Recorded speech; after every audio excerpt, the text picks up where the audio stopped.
Hello friends, എല്ലാവർക്കും നമസ്കാരം. നമ്മുടെ ഇഷ്ടപരമ്പരയുടെ ഈ ആഴ്ചത്തെ വിശേഷങ്ങളിലേക്ക് ഏവർക്കും സ്വാഗതം. ഇന്ന് എല്ലാവർക്കും നല്ലൊരു ദിവസമാകട്ടെ എന്ന് ആശംസിച്ചുകൊണ്ട് തന്നെ നമുക്ക് വിശേഷങ്ങളിലേക്ക് കടക്കാട്ടോ. അങ്ങനെ മീനു നിരപരാധിയാണെന്ന് തെളിയിക്കുന്ന എല്ലാ തെളിവുകളുമായിട്ട് ആര്യനും ആകാശും ധർമ്മനും കൂടി പോലീസ് സ്റ്റേഷനിലേക്ക് എത്തിച്ചേർന്നിരിക്കുകയാണ്. മീഡിയക്കാരെ കാണുന്നതോടുകൂടി രാമഭദ്രന്റെ അഹങ്കാരം പൂർണ്ണമായിട്ടും തീർന്നിരിക്കുക. കാരണം ഇനി താൻ എന്തെങ്കിലും ഇവർക്കെതിരെ പറഞ്ഞു കഴിഞ്ഞാൽ ഇത് ലൈവായിട്ട് ലോകം മുഴുവനും കാണും. തൻ്റെ ജോലി തന്നെ നഷ്ടപ്പെടും എന്നുള്ള ബോധ്യം അയാൾക്കുണ്ട് എന്ന് പറയാം. ദേ സാറേ, ഇവനാ ഇതിൻ്റെ എല്ലാം പിന്നിൽ എന്ന് പറഞ്ഞ് ആ ആൾമാറാട്ടക്കാരനെ ആകാശ സിഐയുടെ മുന്നിലേക്ക് ഇടുവാണ്. ഇവനോ? അത് തെളിയിക്കുന്ന എന്ത് തെളിവാണ് നിങ്ങളുടെ കയ്യിലുള്ളത്?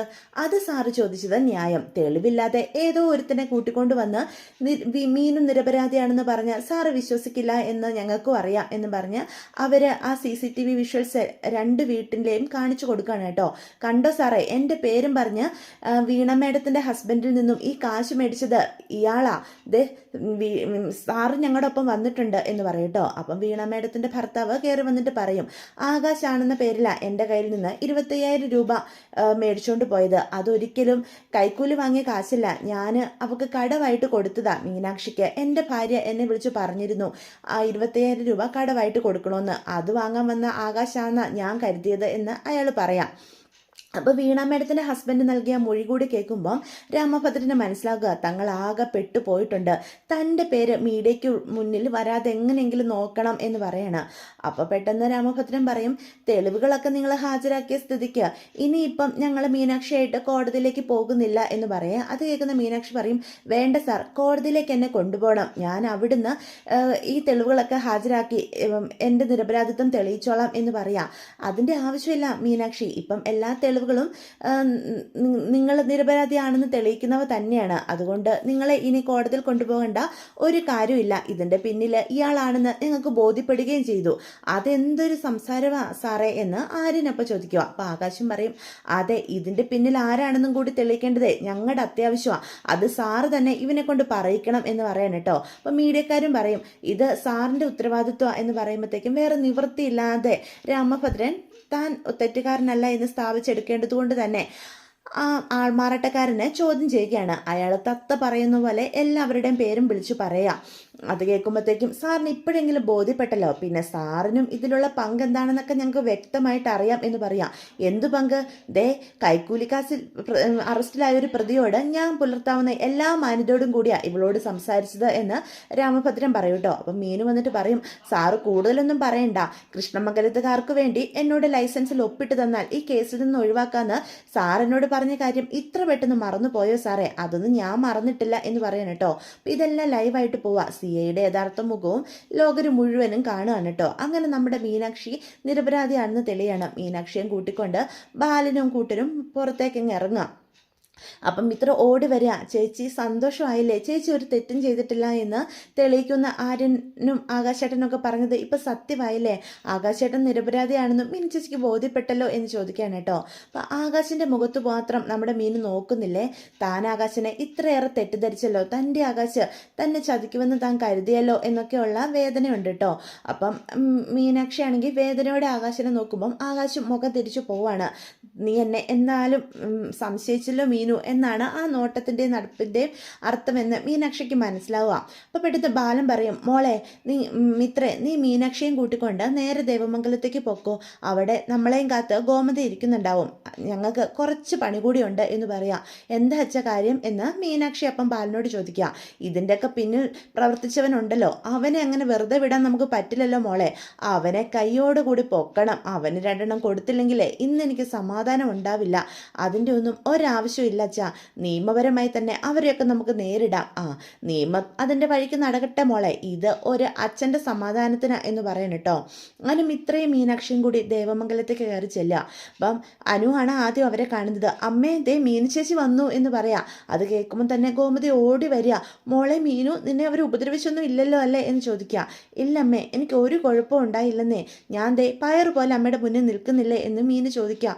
അമ്മയ്ക്ക് ഇവിടെ ഇരുന്നിട്ട് ഇരിപ്പുറയ്ക്കുന്നുണ്ടായിരുന്നില്ല, പോലീസ് സ്റ്റേഷനിലേക്ക് വരാൻ ഞാൻ ഒരുങ്ങിയതാ, ഇവരാരും എന്നെ വിട്ടില്ല. അപ്പം മീനു വന്നു എന്ന് കേൾക്കുമ്പം ദേവിയും ഇറങ്ങി വരികയാണ് കേട്ടോ. ഒപ്പം ആനന്ദമുണ്ട്. മോളെ കുഴപ്പമൊന്നും ഉണ്ടായില്ലല്ലോ അല്ലേ എന്ന് ആനന്ദ് ചോദിക്കുക. ഒരു കുഴപ്പവും ഉണ്ടായില്ല ആനന്ദേട്ടാ, ആര്യനും ആകാശും കൂടി എല്ലാം തെളിയിച്ചു. ഇതിൻ്റെയൊക്കെ പിന്നിലെ ആ കൃഷ്ണമംഗലത്തെ അച്യുതൻ പറഞ്ഞിട്ടാ എന്നെ കള്ളക്കേസ് കൊടുക്കാനായിട്ട് അവർ നോക്കിയത്. ആ പോലീസുകാരും അവരുടെ ആളായിരുന്നു എന്ന് പറയാം. ഏ, അച്ചുവേട്ടനോ എന്ന് അപ്പോൾ പെട്ടെന്ന് നമ്മുടെ ഗോമതി ചോദിക്കുക. അതേ അമ്മേ, അവരാ ഇതിനു പിന്നിൽ.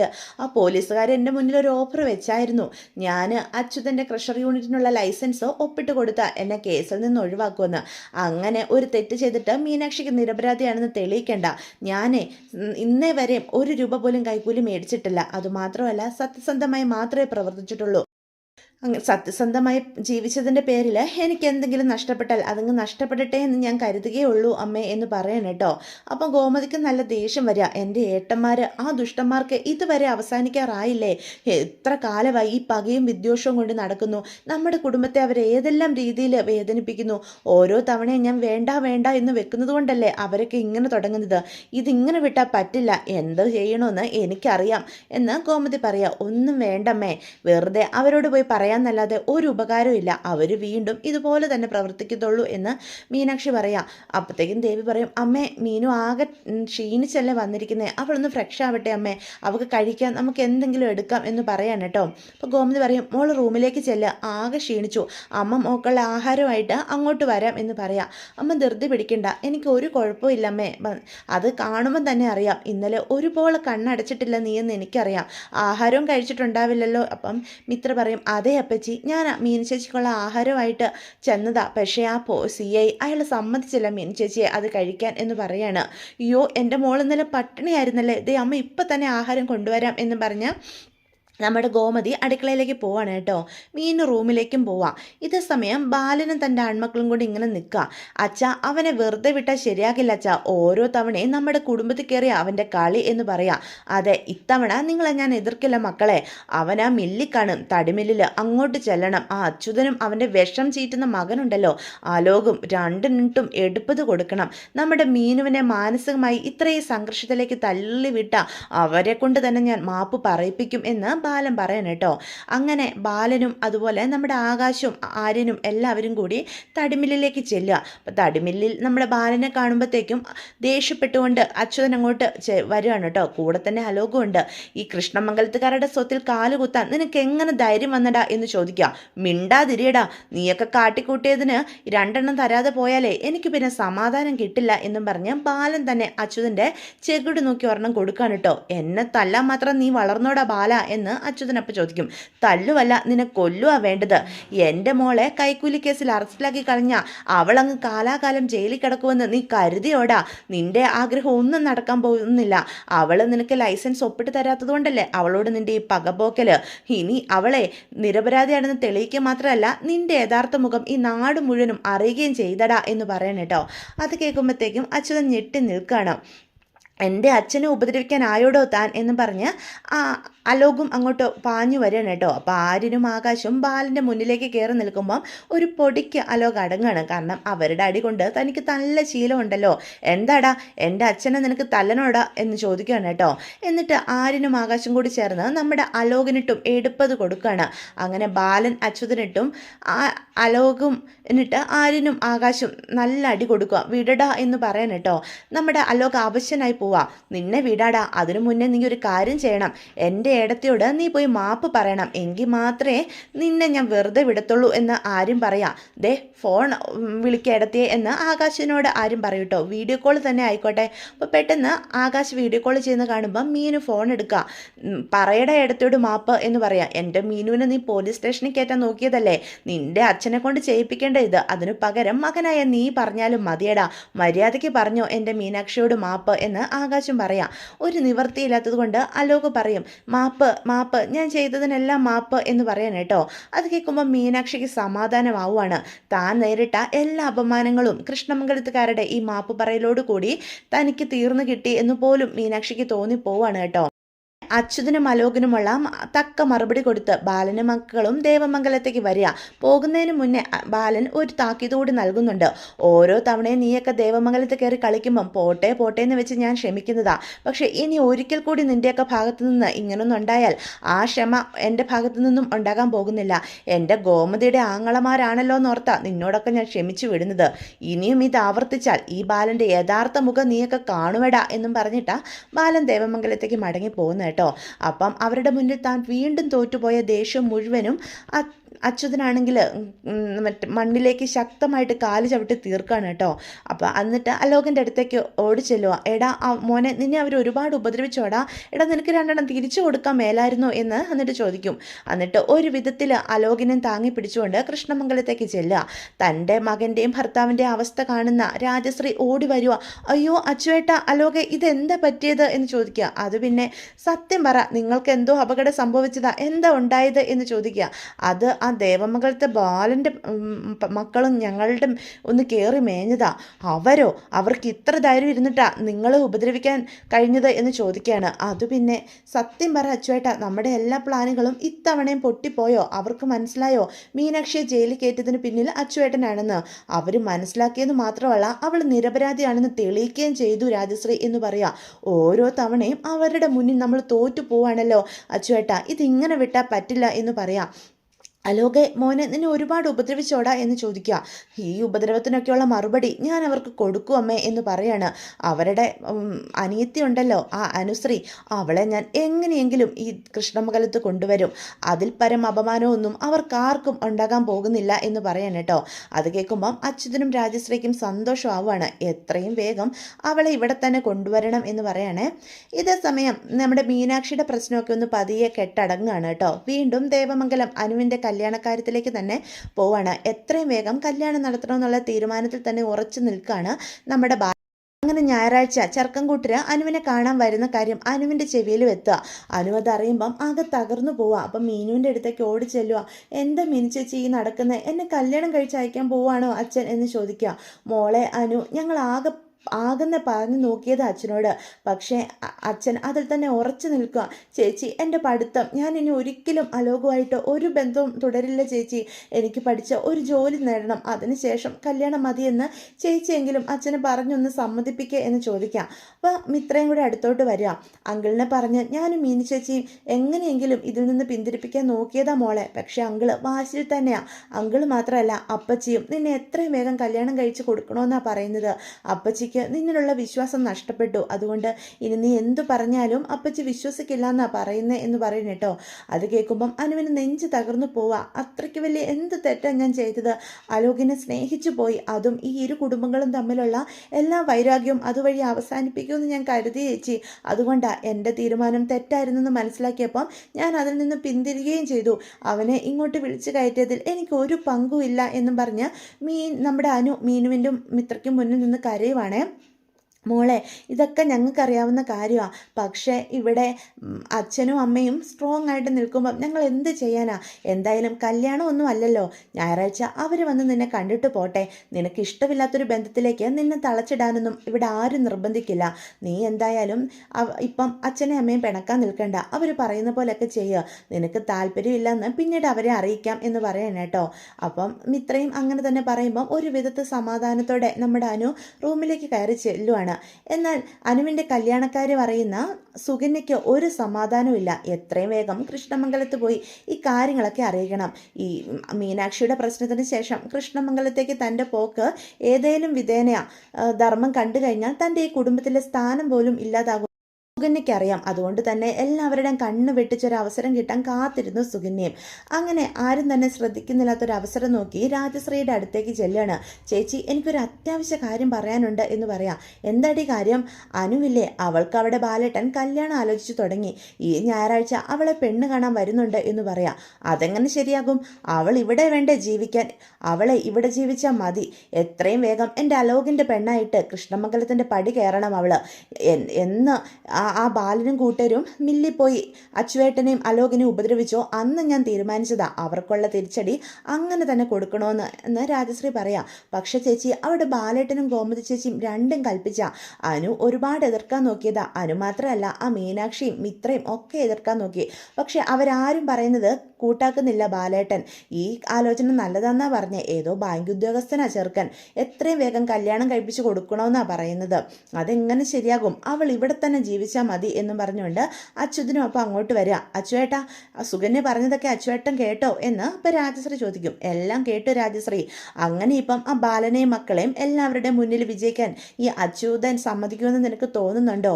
പക്ഷെ ഒരു പ്രശ്നമുണ്ട്. അലോകിന് ഈ കാര്യത്തിൽ എന്താണ് തീരുമാനമെന്ന് നമ്മൾ ആദ്യം അറിയണം. അവന് അനുവിനെ കല്യാണം കഴിക്കാൻ പൂർണ്ണ മനസ്സാ അച്ചുവേട്ടാ. അതിനി പ്രത്യേകിച്ച് ചോദിക്കേണ്ട കാര്യമുണ്ടോ എന്ന് രാജശ്രീ അപ്പം ചോദിക്കാം. എന്ത് ചെയ്തിട്ടാണെങ്കിലും അവളെ നമ്മുടെ വഴിക്ക് കൊണ്ടുവരണം.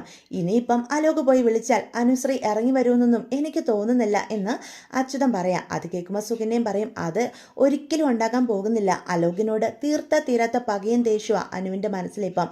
അതുകൊണ്ട് നേരായ വഴിക്കൊന്നും അനുവിനെ അലോകിന് കല്യാണം കഴിക്കാൻ പറ്റുമെന്നോ എനിക്കും തോന്നുന്നില്ല അച്ചുവേട്ടാ. അവനോട് അത്രയ്ക്ക് ദേഷ്യമുണ്ട്. അവൻ്റെ കൂടെ ഇനി ഒരിക്കലും ഇറങ്ങി വരിക മാത്രമല്ല അവൻ്റെ ഫോൺ പോലും അവൾ എടുക്കുമെന്ന് എനിക്ക് തോന്നുന്നില്ല. അത്രയ്ക്ക് ദേഷ്യമാണ് അവനെപ്പറ്റി. ഞാൻ അവളോട് രണ്ട് നല്ല വാക്ക് പറഞ്ഞ് എങ്ങനെയെങ്കിലും അവളുടെ മനസ്സ് മാറ്റാനൊക്കെ നോക്കിയതാ. പക്ഷേ എന്നോട് പോലും അവൾ ദേഷ്യത്തോടെ പെരുമാറിയത്. എന്നോട് മേലാൽ അലോകിൻ്റെ കാര്യവും പറഞ്ഞ് അവളുടെ അടുത്തേക്ക് വരരുതെന്നും അവൾ പറഞ്ഞു എന്ന് പറയാം. ഓ, അവൾക്ക് അത്രയ്ക്ക് അഹങ്കാരമായോ? ഇത്രയും നാളും അലോകില്ലാതെ അവൾക്ക് ജീവിക്കത്തില്ലായിരുന്നല്ലോ. അവളുടെ ദിവ്യപ്രണയമൊക്കെ ഇത്ര പെട്ടെന്ന് വറ്റി വരണ്ടോ എന്ന് രാജശ്രീ ചോദിക്കാം. ഇപ്പോഴത്തെ പെൺപിള്ളേരുടെ കാര്യമൊക്കെ ഇത്രയ്ക്കൊക്കെ ഉള്ളൂ. അവൾക്ക് അവളുടെ അച്ഛനും അമ്മയും കഴിഞ്ഞിട്ടേ ഈ ലോകത്ത് ആരും ഉള്ളൂ. അവര് വേദനിക്കുന്നത് കണ്ടാലേ അവളുടെ മനസ്സ് മാറുമെന്ന് എനിക്ക് ആദ്യമേ ബോധ്യപ്പെട്ട കാര്യമാണ്. ഇനിയിപ്പം വല്ല ഭീഷണിപ്പെടുത്തി അവളെ നമ്മുടെ വഴിക്ക് കൊണ്ടുവരാൻ പറ്റുള്ളൂ എന്ന് സുകന്യ ഉപായം പറഞ്ഞു കൊടുക്കുകയാണ് കേട്ടോ രാജശ്രീക്കും അതുപോലെ തന്നെ അച്യുതനും. അപ്പോൾ ഇവരുടെ ഈ വർത്താനമൊക്കെ കേട്ടുകൊണ്ട് അലോക് അങ്ങോട്ട് വരിക. അത് എങ്ങനെ നടക്കും സുകന്യ ചേച്ചി? അനുശ്രീയെ ഈ അലോകിൻ്റെ പെണ്ണായിട്ട് ഈ വീട്ടിൽ തന്നെ താമസിക്കും. അത് ഈ അലോകിൻ്റെ തീരുമാനം. അതിനുവേണ്ടി എത്ര നെറുകെട്ട കളിയും ഈ ഞാൻ കളിക്കും. അവളുടെ ആങ്ങളമാരുണ്ടല്ലോ, ആ ആര്യനും ആകാശവും, അവരെന്നെ കുറേ തവണ തല്ലിയിട്ടുണ്ട്. അതിനൊക്കെയുള്ള പ്രതികാരം അവൻ്റെയൊക്കെ പുന്നാര പെങ്ങളിൽ വഴി ഞാൻ നടത്തിക്കും. അവൾ ഇവിടെ വന്ന് ഒരടിമ പോലെ എൻ്റെ കാൽ കീഴിൽ കിടക്കും. അത് കണ്ട് നെഞ്ചു നീറി അവനൊക്കെ അപ്പുറത്തെ വീട്ടിലുണ്ട്. പിന്നെ സ്വസ്ഥത അവർക്കുണ്ടാകുമോ? ആ ബാലനും ഗോമതി അപ്പച്ചിക്കും കൊടുക്കാൻ പറ്റുന്ന ഏറ്റവും വലിയ ശിക്ഷയും ഇത് തന്നെ എന്ന് പറയാം. പക്ഷേ അലോകെ, നമ്മൾ എന്തെങ്കിലും അതിനുവേണ്ടി ചെയ്തേ പറ്റൂ. അല്ലാതെ നിന്റെ പഞ്ചാരവാക്കിലൊന്നും ഇനി അവൾ വീഴത്തില്ലടാ എന്ന് സുകന്യ പറയാം. അതോർത്ത് സുകന്യ ചേച്ചി പേടിക്കണ്ട. അവിടുത്തെ കാര്യങ്ങൾ അപ്പം എന്നെ അറിയിച്ചാൽ മതി. അവളെ എങ്ങനെ എൻ്റെ വഴിക്ക് കൊണ്ടുവരണമെന്നൊക്കെ എനിക്ക് നന്നായിട്ട് അറിയാം. അവളുടെ ഏറ്റവും വലിയ വീക്ക്നെസ് അവളുടെ കുടുംബമാണ്. അവളുടെ അച്ഛൻ്റെയും അമ്മയ്ക്കും അഭിമാനത്തിന് ക്ഷതം ഉണ്ടാകുന്ന ഒരു കാര്യവും അവൾ ചെയ്യത്തില്ല. അത് വെച്ച് വേണം നമ്മൾ കളിക്കാൻ എന്ന് പറയൂട്ടോ. നീ എന്താ ഉദ്ദേശിക്കുന്നത് എന്ന് രാജശ്രീയും അച്യുതനും കൂടി അപ്പം ചോദിക്കാം. അമ്മയും അച്ഛനും ഇപ്പം തൽക്കാലം ഒന്നിനും ഇറങ്ങണ്ട. ഇതേ ഈ മകൻ കളിച്ചോളാം. ഞാനും ദേവമംഗലത്തുകാരും തമ്മിലുള്ള യുദ്ധമാണ് ഇത്. അതിന് ബലിയാടാകാൻ പോകുന്നത് അവരുടെ പുന്നാര പെങ്ങള് അനുശ്രീയും. അവളെ ഭീഷണിപ്പെടുത്തി എങ്ങനെ എൻ്റെ വഴിക്ക് കൊണ്ടുവരണമെന്നേ എനിക്കറിയാം എന്ന് പറയണം കേട്ടോ. അങ്ങനെ സുകന്യ കാര്യങ്ങളൊക്കെ അറിയിച്ച സന്തോഷത്തിൽ ദേവമംഗലത്തേക്ക് ചെല്ലുകയാണ് കേട്ടോ. പക്ഷെ ധർമ്മന് സുകന്യോട് ഇപ്പോഴും വലിയ താല്പര്യമൊന്നും കാണിക്കുന്നില്ല. ആ ഒരു കാര്യത്തിൽ ധർമ്മനെ എങ്ങനെയെങ്കിലും തൻ്റെ വഴിക്ക് കൊണ്ടുവരാൻ സുകന്യയും ശ്രമിക്കുന്നുണ്ട്. അങ്ങനെ ഞായറാഴ്ച ചെറുക്കൻ കൂട്ടരൊക്കെ നമ്മുടെ അനുവിനെ കാണാൻ വരുന്നതൊക്കെ ഈ ആഴ്ചത്തെ എപ്പിസോഡിൽ നമുക്ക് കാണാനായിട്ട് സാധിക്കും കേട്ടോ. അവർക്ക് അനുവിനെ ഇഷ്ടപ്പെട്ടുവെന്നും കല്യാണം ഉടനെ നടത്തണം എന്നൊരു തീരുമാനത്തിലേക്കും എത്തിച്ചേരുക. അതോട് കേട്ട് കഴിയുമ്പം നമ്മുടെ അനുമോക്ക് ആകെ സങ്കടമാകുക. അവൾ രണ്ടും കൽപ്പിച്ചും ബാലനോടും ഗോമതിയോടും സംസാരിക്കാൻ തന്നെ തീരുമാനിക്കുകയാണ് കേട്ടോ. അതിനുള്ള ധൈര്യം മിത്രയും മീനാക്ഷിയാണ് നൽകുന്നത്. അച്ഛ, അമ്മ, എന്നോട് ക്ഷമിക്കുക എന്നും പറഞ്ഞ് അവരുടെ കാലിലേക്ക് വീഴുക. എനിക്ക് ഈ കല്യാണം വേണ്ട. അത് കേൾക്കുന്ന ബാലൻ പറയും, എന്തുകൊണ്ട് വേണ്ട? നിനക്ക് ആ ചെറുക്കനെ ഇഷ്ടപ്പെട്ടില്ലേ? അങ്ങനെയാണെങ്കിൽ അടുത്ത കല്യാണാലോചന നമുക്ക് നോക്കാം എന്ന് പറയാം. അതല്ല അച്ഛ, എനിക്കിപ്പോൾ ഒരു കല്യാണം വേണ്ട. ഞാൻ പഠിച്ച് ഒരു ജോലി നേടിയിട്ട് എന്നെ കെട്ടിച്ചയച്ചാൽ മതി അച്ഛ. നിങ്ങളുടെ വിശ്വാസം ഇനി ഒരിക്കലും ഞാൻ തെറ്റിക്കില്ല. ഞാൻ ഒരിക്കലും അലോകുമായിട്ട് ഒരു ബന്ധത്തിനും പോകില്ല എന്ന് പറയാം. അപ്പം ഗോമതി മുന്നോട്ട് കയറി വരും. ഇത് നീ എത്ര തവണ എൻ്റെ മുഖത്ത് നോക്കി പറഞ്ഞിട്ടുണ്ടനു. നിന്നെ കണ്ണു അടിച്ച് വിശ്വസിച്ചൊരു പൊട്ടി ആയതുകൊണ്ട് ഞാൻ ഓരോ തവണയും നിന്നെ വിശ്വസിച്ചു. എന്നിട്ട് നീ എൻ്റെ കുടുംബത്തോട് ചെയ്തത് എന്താ? നീ ഒറ്റ ഒരുത്തി കാരണമല്ലേ ദേവിക്ക് അവളുടെ കുഞ്ഞിനെ നഷ്ടപ്പെട്ടത്. ആനന്ദിനും ദേവിക്കും ഇടയിലുള്ള എല്ലാ പ്രശ്നങ്ങൾക്കും കാരണം നീ ഒറ്റ ഒരുത്തിയല്ലേ? എന്നിട്ട് അവൾ വീണ്ടും സത്യം ചെയ്യാൻ വരുന്നു. മര്യാദയ്ക്ക് അച്ഛൻ കൊണ്ടുവന്ന ഈ കല്യാണാലോചനയ്ക്ക് നീ സമ്മതം പറഞ്ഞോണം. അപ്പം ബാലൻ പറയും, എന്തായാലും തീരുമാനിച്ച കാര്യമാണ്. ആ ചെറുക്കനെ പറ്റി ഞാൻ നന്നായിട്ട് അന്വേഷിച്ചു. നല്ല പയ്യനാ, നല്ല കുടുംബക്കാരും. അവർ നിന്നെ മുന്നോട്ട് പഠിപ്പിക്കുകയും ചെയ്യും. നിനക്ക് കിട്ടാവുന്നതിൽ വെച്ച് ഏറ്റവും നല്ല ബന്ധമാണ് ഇത്. ഇനി ഒരു ചീത്തപ്പേര് നിന്റെ പേരിൽ കേൾക്കേണ്ടി വന്നാൽ പിന്നെ ഈ അച്ഛൻ ജീവിച്ചിരിക്കില്ല എന്ന് ബാലൻ പറയണം കേട്ടോ. അതോടുകൂടി കേൾക്കുമ്പോൾ നമ്മുടെ അനു ആകെ തകർന്നു പോവാം. അവൾ പുറത്തേക്ക് ഇറങ്ങി പോവാണ്. എന്നിട്ട് നമ്മുടെ മീനുവിനോടും മിത്രയോടും പറയും, അച്ഛനും അമ്മയ്ക്കും സന്തോഷം എൻ്റെ കല്യാണം കണ്ട് കാണണമെന്നാ.